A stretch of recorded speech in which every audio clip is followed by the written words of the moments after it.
За ийм сайхан байгальтай байна. За ийм сайхан байгальтай. Яг амархтай нэг ганц сургамж төгөөлөг хэлье гэж бодлоо. За нэг хөрш хоёр айл байж гинэ.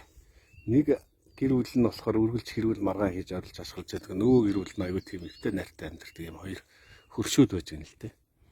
За тэгсэн нэг өдөр нөгөө хэрэлдэг айлынх нь ихнэр хэлж гин гинэ. Нөхрийгөө явуулж байгаа. За чи нөгөө айлд очиод сайхан тагнаад ир. Наад бол чи хотлаа. Манай хоёр шиг одоо гин цайлга учраас ингэж гадагшаа гарч ингэж хэрүүл маргаан хийдгүү. Наад бол чин дотроо бол хөтлөн хэрэлдэж байгаа. Чи нэг мо хоёр нөхрийг мэдээд үзээд хараад иргэ явуулжээ. За нөхөр яг очиод айлын цонхоор шахаж ятал нөгөө айлын гэр бүл эмхтэй их үнэтэй вааран сав авчиж ийн нэ.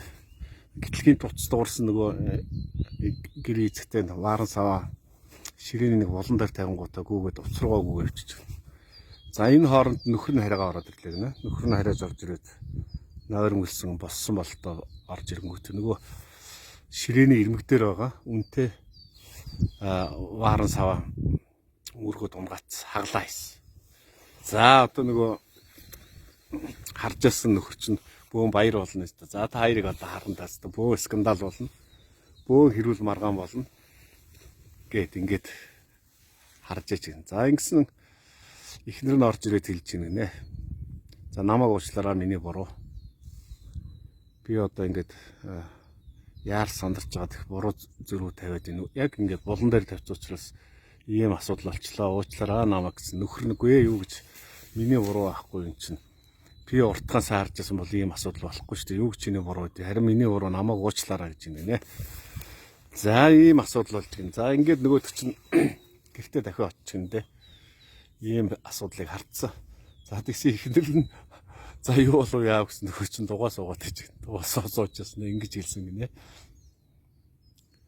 За тэдний гэр бүлд бүгдээр буруутай болсод байд юм байна. Манай гэр бүлд болохоор бүгдөө зөв хийсэн бүх үйлдэл нь дандаа зөв гэж өөрсдөө үздэг ийм хүмүүс байдаг учраас манайхаас хэрүүл тасарддаг юм байна.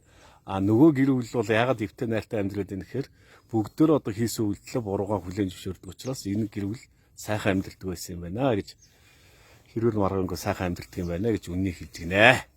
За энэ нэг сургамжт өгүүлэл хэлээ цаашаа алхая да. Ийм сайхан байгальтай. За энэ цас нь удахгүй хайлчих үстэй.